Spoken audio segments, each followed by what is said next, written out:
महात्मा गांधी की आज 71वीं पुण्यतिथि। राजघाट पर राहुल गांधी, मनमोहन सिंह और प्रधानमंत्री मोदी ने दी श्रद्धांजलि। जम्मू कश्मीर के कुलगाम में ग्रेनेड से हमला, आतंकियों ने थाने में फेंका ग्रेनेड। हमले में 3 लोग घायल।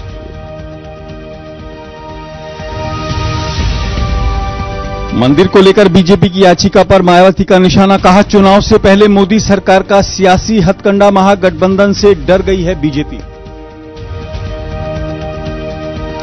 और बीजेपी विधायक का राहुल और प्रियंका गांधी पर विवादित बयान, राहुल को रावण, प्रियंका सुपनखा और मोदी को राम बताया।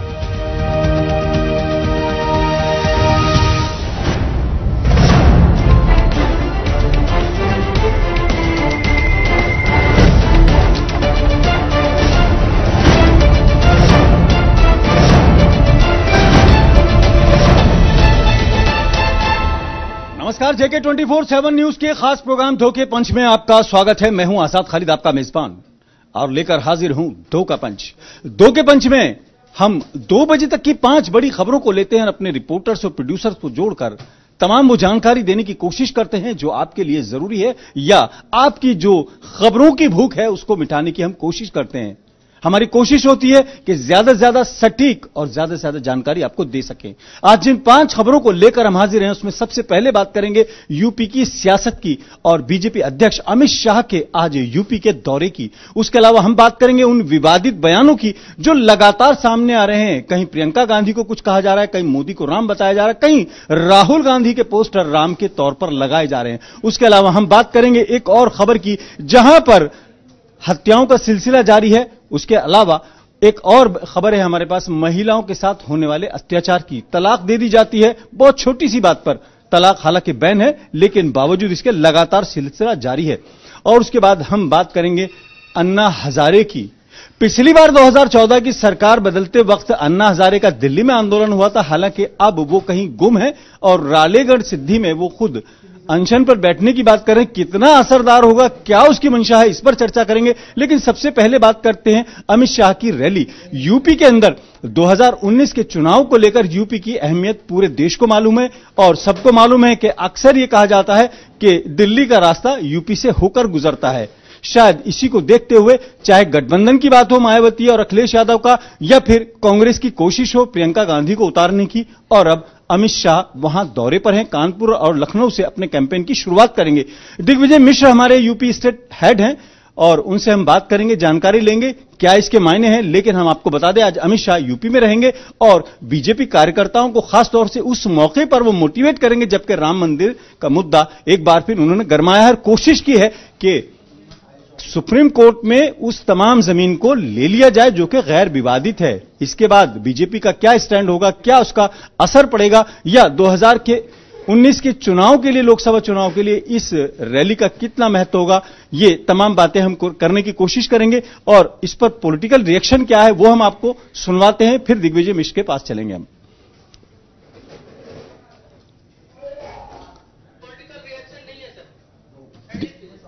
दिग्विजय मिश्रा हमारे साथ जुड़ जाएंगे। अमित शाह आज यूपी में रहेंगे। यूपी की सियासत जो है एक तरह से अगर देखा जाए पूरी तरह गरमाई हुई है। मायावती और अखिलेश यादव का गठबंधन हो चुका है, आरएलडी भी उनके साथ कहीं ना कहीं है। उधर प्रियंका गांधी को कांग्रेस ने उतार दिया है और एक तरह से देखा जाए तो चारों पॉलिटिकल पार्टीज लगातार, भले ही महागठबंधन में ना हो, भले उनके साथ ना हो, लेकिन कहीं ना कहीं वो अमित शाह जो है उसको टक्कर देने की कोशिश। दिग्विजय मिश्रा हमारे साथ जुड़ गए हैं। दिग्विजय, यूपी की सियासत लगातार गरमाई हुई है। कांग्रेस ने प्रियंका गांधी को उतारा, कोशिश है कि यूपी के अंदर अपनी ज्यादा से ज्यादा पकड़ बनाए। 30 और 30 सीटें या 38 और 30 सीटों पर समाजवादी पार्टी और मायावती लड़ रही हैं और आरएलडी को भी कहीं ना कहीं अपने साथ जोड़कर वो कर रही है। लेकिन आज अमित शाह यूपी में रहेंगे, कैसे देखते हैं?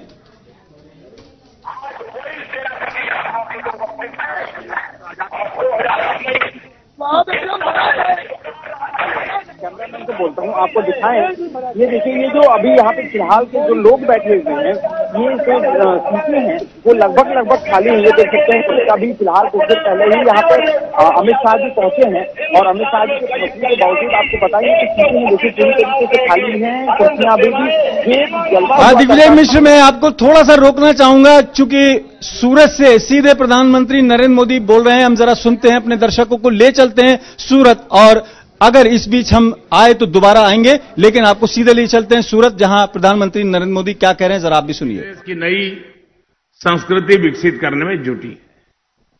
इसके लिए देश में इंफ्रास्ट्रक्चर के विकास, कनेक्टिविटी के विकास पर बल, ये हमारी प्राथमिकताएं हैं।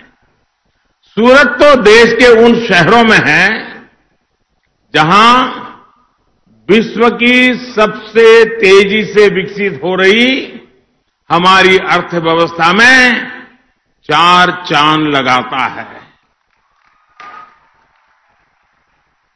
हाल में आई एक अंतर्राष्ट्रीय रिपोर्ट के बारे में हर सुरती जानता है, लेकिन शायद देशवासियों को पता नहीं होगा। और इस रिपोर्ट में कहा गया है कि आने वाले 10-15 वर्षों में दुनिया के सबसे तेजी से विकसित होने वाले टॉप 10 शहरों में, दुनिया के टॉप 10, ये सारे के सारे 10 हिंदुस्तान के हैं। और खुशी की बात है, इसमें भी सबसे टॉप पर कौन है? सूरत को गर्व हो रहा है, सूरत को बधाई। यानी ये स्पष्ट है कि आने वाला समय सूरत का है, भारत के शहरों का है। ये सिर्फ भारत ही नहीं, पूरी दुनिया की आर्थिक गतिविधियों के सेंटर होने वाले हैं। यहां दुनिया भर से निवेश होने वाला है, व्यापार और कारोबार कई गुना बढ़ने वाला है, लाखों युवा साथियों को रोजगार के अवसर बनने वाले हैं। साथियों, जब दुनिया भारत के शहरों को लेकर इतनी आशावादी है, तो ये हमारा दायित्व है कि इन शहरों को वर्तमान के साथ साथ भविष्य के लिए तैयार किए जाए। और ये भी सही है कि हमें सूरत को भविष्य के लिए तैयार करने का मतलब यहां का इंफ्रास्ट्रक्चर, यहां की व्यवस्थाएं, यहां की शिक्षा, यहां का आरोग्य, ये सब तो है ही है। यहां के मानवीय के मन को भी उस ऊंचाई पर ले जाना है हमें। और इसी सोच के साथ देश भर में हर प्रकार की कनेक्टिविटी को एक के बाद प्रोजेक्ट हम लगाए चले जा रहे हैं। सूरत का ये एयरपोर्ट अभी गुजरात का तीसरा बड़ा एयरपोर्ट यानी व्यस्त एयरपोर्ट बन गया है। आज से नए टर्मिनल का जो काम शुरू हुआ है, जब ये पूरा हो जाएगा तब यहां पर 1200 डोमेस्टिक और 600 इंटरनेशनल पैसेंजर को मैनेज करने की क्षमता तैयार होगी। इसका मतलब यह कि एक दिन में 1800 यात्रियों को यह एयरपोर्ट हैंडल कर पाएगा।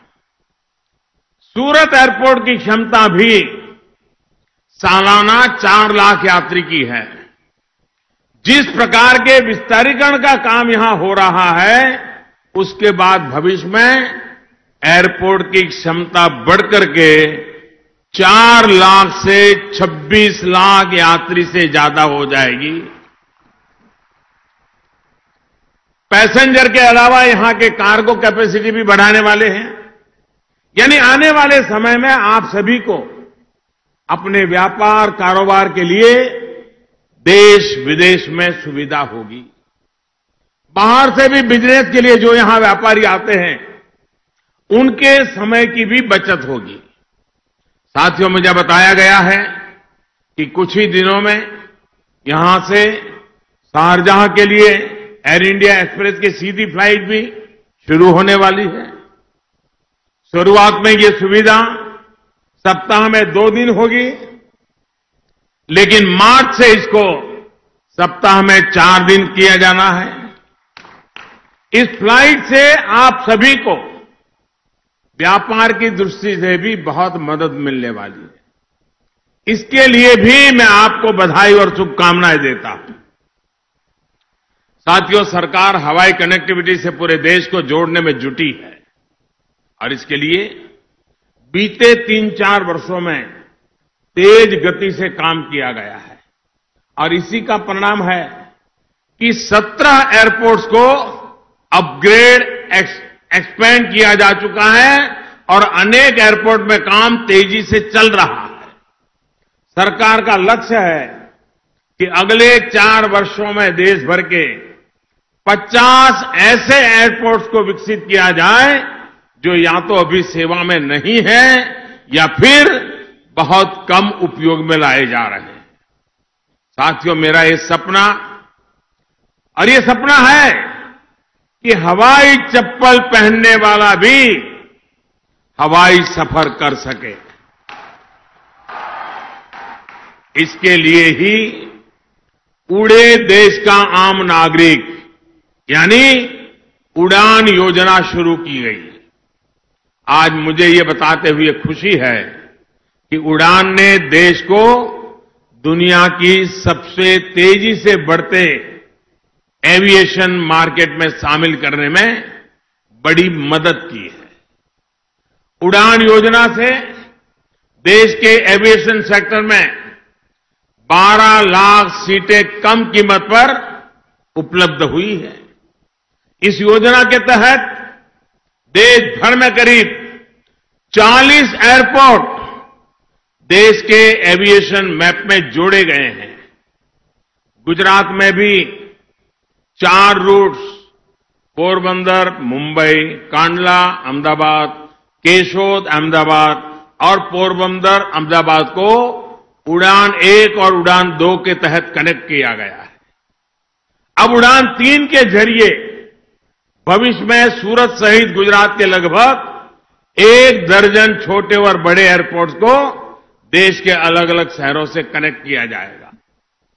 इसमें Sabarmati river front, Shatrunjay dam और स्टैच्यू ऑफ यूनिटी जैसे वाटर ड्रम्स या वाटर एयरपोर्ट की संभावना वाले क्षेत्र भी शामिल है। जो लोग भावनगर जाना चाहे, पालिताना जी जाना चाहते हैं, तीर्थ यात्रा करना चाहते हैं, वो सी प्लेन से शत्रुंजय डैम से होकर के आसानी से पहुंच पाएंगे। यानी भविष्य में साबरमती रिवर फ्रंट से उड़कर विमान सरदार सरोवर डैम के पानी में उतरे। इसी तरह की परियोजना भी विचार हो रहा है। साथियों, एयर कनेक्टिविटी के साथ साथ ये भी ध्यान रखा जा रहा है कि पासपोर्ट के लिए लोगों को बड़े शहरों के चक्कर न लगाने पड़े। साल 2014 में देश में पासपोर्ट केंद्रों की कुल संख्या करीब 80 थी। सूरत के लोग याद रखेंगे, हमारे इतने बड़े देश में इतनी बड़ी जनसंख्या, आजादी के 60-65 साल के दरमियान हमारे देश में पासपोर्ट देने वाली ऑफिस 80 थी। कितनी? आपने गुजराती में बोलो, कितनी? 80, 80। आपको खुशी होगी कि पिछले 4 साल में जो हमने अभियान चलाया वो आंकड़ा अब 400 पार कर चुका है। कहां 80 और कहां 400? बड़ा सोचना, ज्यादा करना, अच्छे ढंग से करना, समय पे करना। और गुजरात वाले तो जानते हैं मुझे। इसके अलावा एम पासपोर्ट सेवा मोबाइल ऐप जैसे माध्यम से पासपोर्ट के लिए अप्लाई करना आसान हुआ है। ज्यादा संख्या में पासपोर्ट सेवा केंद्र खोलने और पासपोर्ट नियमों को सरल करने के कारण दूरी में और देरी दोनों में बहुत कमी आई है। साथियों, केंद्र सरकार देश के गरीब और मध्यम वर्ग के हर व्यक्ति के जीवन को सरल और सुगम बनाने में पूरी ईमानदारी से जुटी हुई है। हमारा प्रयास है कि हमारे शहर साफ सुथरे रहें, ट्रैफिक जाम की समस्या न रहे, पानी और सीवर से जुड़ी सुविधाएं बेहतर हो, सीसीटीवी कैमरों के माध्यम से सुरक्षा का एहसास मिले, कानून व्यवस्था की स्थिति बेहतर हो। ये सारी व्यवस्थाएं स्मार्ट सिटी मिशन और अमृत योजना के माध्यम से साकार की जा रही है। एक फोकस अप्रोच के साथ मिशन मोड पर काम किया जा रहा है। साथियों, आज यहां जिन दर्जनों प्रोजेक्ट्स का उद्घाटन और शिलान्यास किया गया है, वो हमारे इस अभियान को और गति देने वाले हैं। इसमें सीवर, पानी, फ्लाईओवर, सड़क, शिक्षा से जुड़े अनेक प्रोजेक्ट्स हैं। इसके अलावा प्रधानमंत्री आवास योजना के तहत हजारों घरों का भी आज यहां उद्घाटन और शिलान्यास किया गया है। ये सारे घर सूरत के गरीब बहन भाइयों के जीवन को समृद्ध करने वाले हैं। भाइयों और बहनों, बीते 4.5 वर्षों में शहर में रहने वाले गरीब भाई बहनों के लिए 13 लाख से अधिक घर बनाए जा चुके हैं। 37 लाख घरों पर काम चल रहा है और शहरों में नए 17 लाख 70 लाख नए और बनाने के लिए सरकार स्वीकृति दे चुकी है। इसी तरह देश के ग्रामीण इलाकों में भी साल 2014 के बाद से 1 करोड़ 30 लाख से ज्यादा घरों का निर्माण किया जा चुका है। वो उस घर में रहने के लिए चले गए हैं। ये दिवाली भी उन्होंने अपने घर में मनाई। ये संख्या अपने आप में कितनी बड़ी है, इसका अंदाजा आप इसी से लगा सकते हैं कि पहले की सरकार ने, और ये आंकड़ा भी जरा सूरत के लोग याद रखें, उनके कार्यकाल में 25 लाख घर बनवाए थे। कितने 25 लाख कितने? जरा बताइए ना कितने? 25 लाख घर बनवाए थे। गरीब को, अपने बेघर भाई बहनों को पक्की छत मिले, इसके लिए आज भारतीय जनता पार्टी की सरकार 1 करोड़ 30 लाख मकान बना दिए। 1 करोड़ 30 लाख। उनके कालखंड में कहां 25 लाख और हमारे 4 साल में कहां 1 करोड़ 30 लाख। अगर मैं जितना काम कर रहा हूं उतना उनको करना होता तो और 25 साल लग जाते हैं। इतना ही नहीं, किसी सरकार ने पहली बार मध्यम वर्ग के लिए भी, और मैं सूरत और शहरों के लोगों से आग्रह करूंगा कि इस बात को समझें, कितनी बड़ी मदद आपको हो सकती है, इसका फायदा उठाइए आप। पहली बार हमारे देश में ये योजना हमारी सरकार बनने से पहले नहीं थी। अगर मध्यम वर्ग का परिवार का व्यक्ति अपना घर बनाना चाहता है, बच्चे बड़े हुए हैं, नया घर लेना चाहता है, कोई व्यवस्था नहीं थी।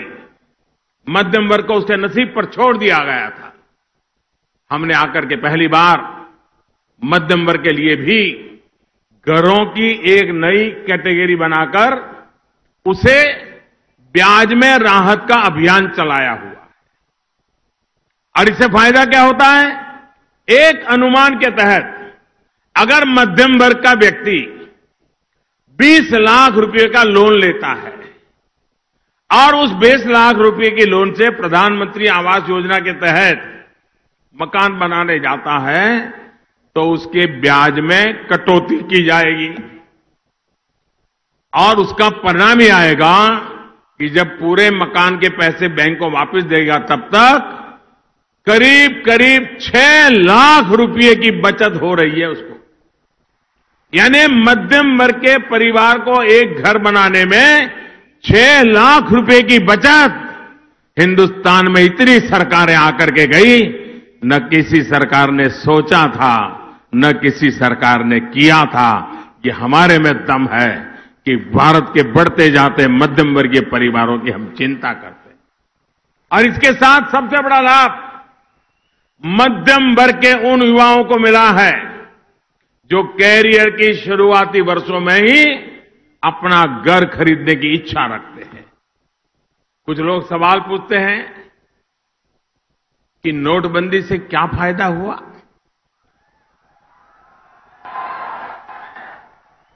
उन्हें ये सवाल उन युवाओं से भी पूछना चाहिए जिन्हें नोटबंदी के बाद कम हुई घरों की कीमतों का लाभ मिलना शुरू हुआ है। उस गरीब और मध्यम वर्ग से सवाल पूछना चाहिए जिसका घर का सपना अब साकार होना संभव हुआ है। वरना नोटबंदी से पहले किस तरह 2019 के चुनाव सिर पर हैं, लोकसभा के, और सभी लोग लगे हुए हैं, लेकिन पीएम मोदी बाकायदा विकास की बात कर रहे हैं। सूरत के अंदर उन्होंने जनता को संबोधित करते हुए अपने कार्यकाल की और अपनी उपलब्धियों को गिनाया और बताया कि किस तरीके से हमने जो काम किया, जितना काम हमने किया, अगर विपक्ष में जो लोग हैं वो करते तो उनको 25 साल और लग जाते। दो के बज में हम अभी बात कर रहे थे यूपी की सियासत की, अब बात करते बिगड़े हुए बोलों की।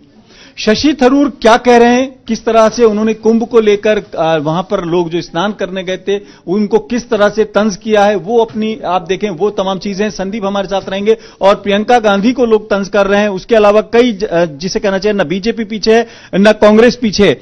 संदीप, चुनाव नजदीक आते जा रहे हैं, बिगड़े हुए बोल भी सामने आते जा रहे हैं। देखिए खालिद जी के जब भी चुनाव नजदीक आते हैं तो स्वाभाविक है कि इस तरह से नेताओं के बोल निकलने शुरू हो जाते हैं, लेकिन समझ में नहीं आता कि नेता अपनी जो जुबानी है उस पर लगाम क्यों नहीं लगा पाते। प्रियंका गांधी को सूपणखा बोल दिया है विधायक जी ने, और राहुल गांधी की तुलना रावण से कर दी है।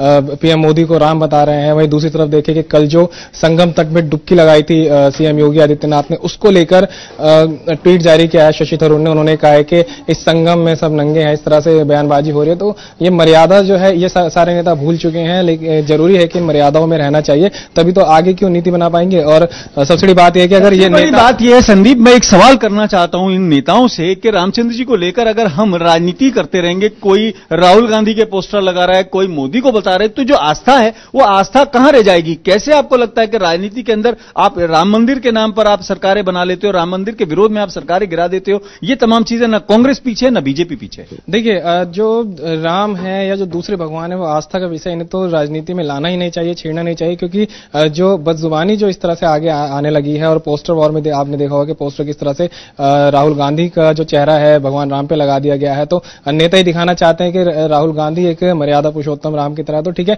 आप उन्हें बताइए, लेकिन आपके पास शब्द हैं, सही शब्द है आपके पास, आप उनके जरिए बताइए ना। आप क्यों भगवानों की छवि पे उन लोगों को लगाते हैं? कहीं ना कहीं ये ठीक है, आप एक नेता की छवि को बढ़ा रहे हैं, लेकिन आप ये भूल जाते हैं कि आस्था कहीं ना कहीं इसमें धूमिल हो जाती है। आस्था पे ठेस पहुंचाने का काम ये लोग जो जितने भी समर्थक होते हैं कहीं ना कहीं कर जाते हैं। संदीप, मैं आपको थोड़ा सा रोकना चाहूंगा। हमारे साथ अगली खबर के लिए रवि श्रीवास्तव रहेंगे। हम आपको अगली खबर पे लिए चलते हैं। हत्या और मर्डर जो है, खासतौर से अगर बात करें मध्य प्रदेश की बात करें या कहीं की, रवि श्रीवास्तव रहेंगे। एक बेटे ने अपने पिता को ही मौत के घाट उतार दिया, गया की खबर है, बिहार की। उसके अलावा एमपी के अंदर कांग्रेस सेवा दल के एक नेता की हत्या हो गई है। उसके अलावा अगर आप देखें, कहीं ना कहीं पुलिस के जो मनोबल है या पुलिस के सामने जो अपराधी हैं वो कहीं ना कहीं बेखौफ होते नजर आ रहे हैं। एनकाउंटर के टाइम पर अगर देखेंगे तो बदमाश जो है वो खुलेआम कहीं ना कहीं अपनी, जिसे कहते हैं, दुस्साहस का परिचय दे रहे हैं। ये तमाम वो चीजें हैं जिसको लेकर ये सवाल खड़े होते हैं कि क्या पुलिस अपने आप में काम कर रही है या अपराधी बेखौफ हो गए हैं या समाज के अंदर इतनी वैमनस्यता आ गई है, इतना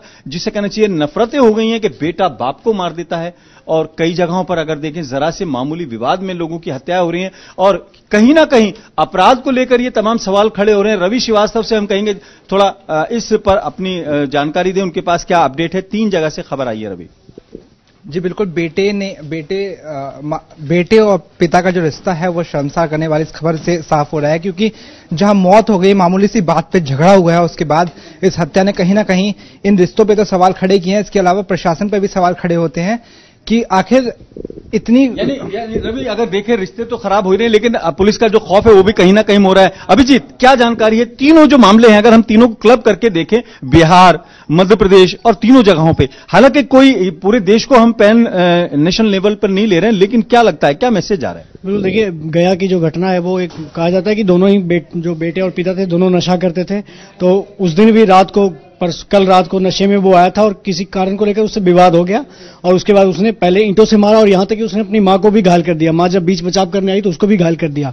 तो सबसे बड़ी बात यही है कि आखिर लोगों के मन में इतना खौफ कैसे होता जा रहा है, पुलिस से जो खौफ है वो खत्म होता जाता है। और बिहार में शराबबंदी है, ये सबसे बड़ी बात है। बिहार में शराबबंदी है, उसके बावजूद शराब कहां से उपलब्ध है? क्योंकि इंसान नशे में कुछ भी कर जाता है। ये सामाजिक बुराई इसको कह लीजिए, आप शराबबंदी पे रोक लगा रहे हैं, लेकिन इसके बावजूद जब अपराध की घटनाएं नहीं रुक रही हैं, वहां पे शराबबंदी नहीं सफल हो पा रही है, तो फिर कहीं ना कहीं प्रशासन पे सवाल है, सरकार से सवाल है। और जो हत्याएं हो रही हैं वो जरूर सरकार पे सवाल उठाती है। मध्य प्रदेश में तो अभी हालत हम देख ही रहे हैं, कभी बीजेपी नेता की हत्या हो रही है तो कभी आरएसएस कार्यकर्ता की हत्या हो रही है।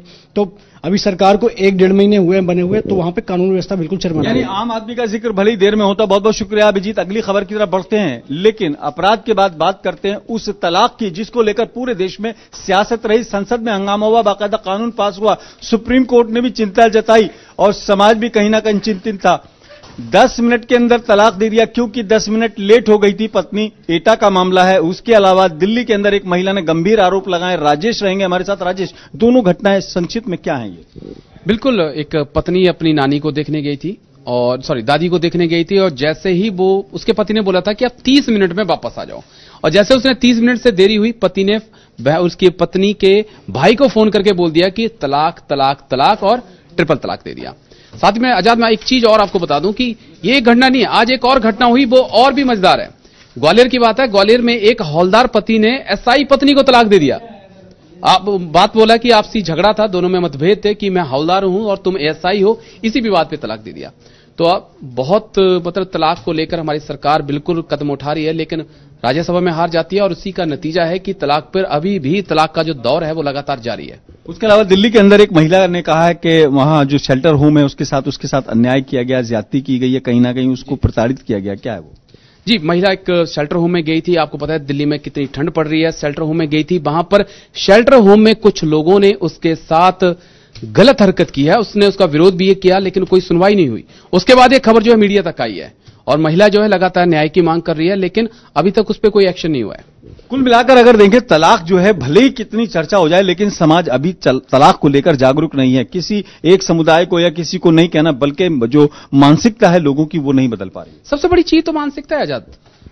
किसी समुदाय की बात नहीं है, हिंदू हो, मुस्लिम हो, सिख हो, क्रिश्चियन हो, कोई भी हो, सब मानसिकता का खेल है। जिसकी मानसिकता सही अगर पटरी पे आ जाए तो तलाक की जरूरत ही नहीं पड़े। अब छोटी छोटी बातों पर कि मैं हौलदार हूं, तुम एसआई हो, उस पर तलाक दे देना, आधे घंटे तुम 10 मिनट लेट हो गए, उस पर तलाक दे देना, एक तो अपने कोई बात नहीं हुई।